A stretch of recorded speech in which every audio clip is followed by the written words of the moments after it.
Welcome back to Finishing Touches. Now, one of the most used and precious things you'll ever have in your home is a vacuum. So let's take a nostalgic look at where it all began and where it's going in the future.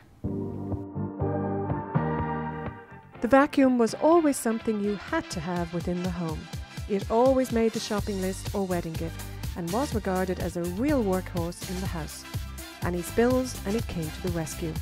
However, today's vacuums have become technologically designed and driven to be eco-friendly, sympathetic to allergies, light in handling and sturdy in durability and wear and tear. So let's take a step back in history and remember where it all began.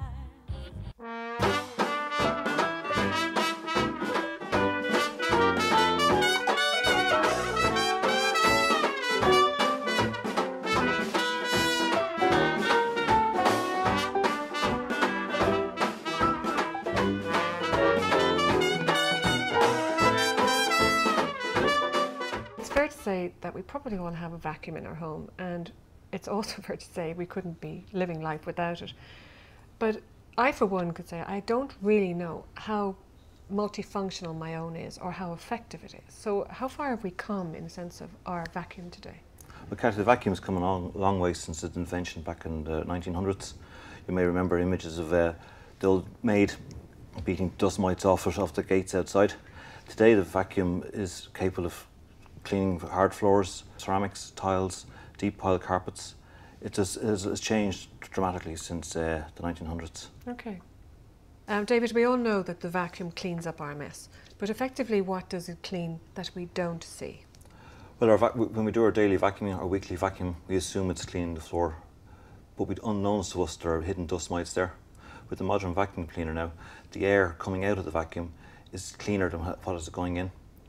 This is due to added filtration. In today's lifestyle, we have, a different way of life, David. We either have the apartment or the pad.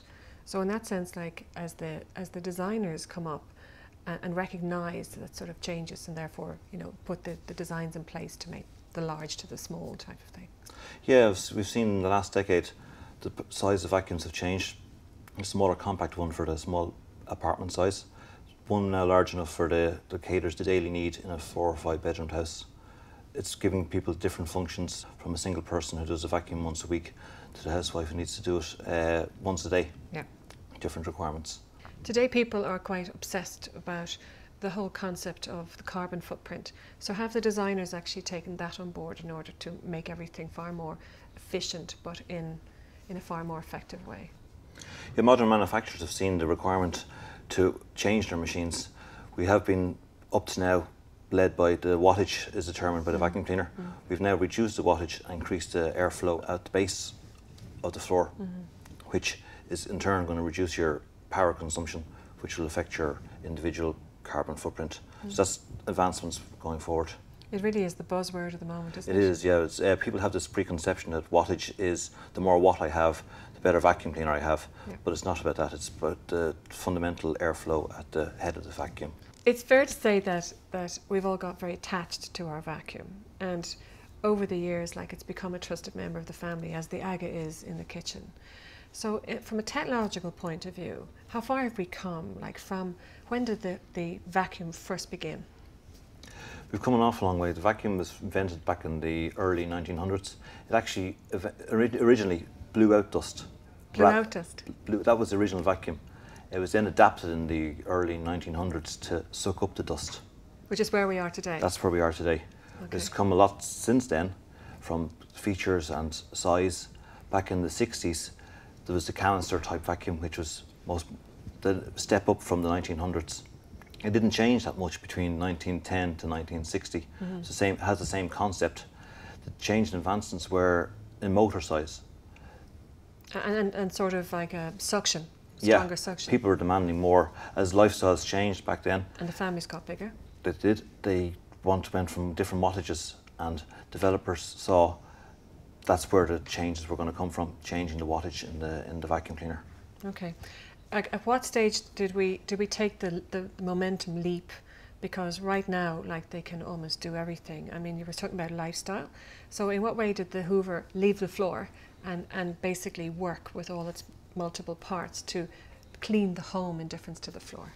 It's hard to imagine today. You see the wide range of vacuum cleaners are there. If you go back to our parents' era in the 60s, 70s, that's all they had was a standard vacuum, picked up the dust.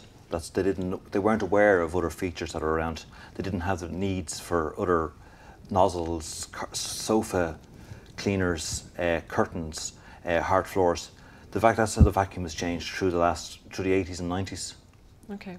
When you were talking about lifestyle and our parents' era, because they had it tough then, you know, you were mentioning earlier on about accessories. So effectively, how many accessories can the standard vacuum have? Standard vacuum has 3 to 4 accessories. Ideally, a crevice nozzle, soft brush nozzle for furniture and curtains, and then there's hard floor nozzles for the wooden floors. Then advancement in that is you can get turbo nozzles for deep pile carpets, rugs. Again, different lifestyles. There's a vacuum for each of your needs now, from your small apartment to your large pad. Okay. And in relation to the future, where does the future of the vacuum, where is it going? The future is going. It's going remote control. As everything is. As everything is. Yeah, you can now control the wattage you want, the power you want in a vacuum from the tip in your hand. As simple as that. Simple as that. That's the way it is. Filtration, bag size. People don't want to keep changing the bag. People look for a small vacuum cleaner, but they still want a bigger capacity. They want to be changing it. So motors are getting smaller and the bag size are getting bigger.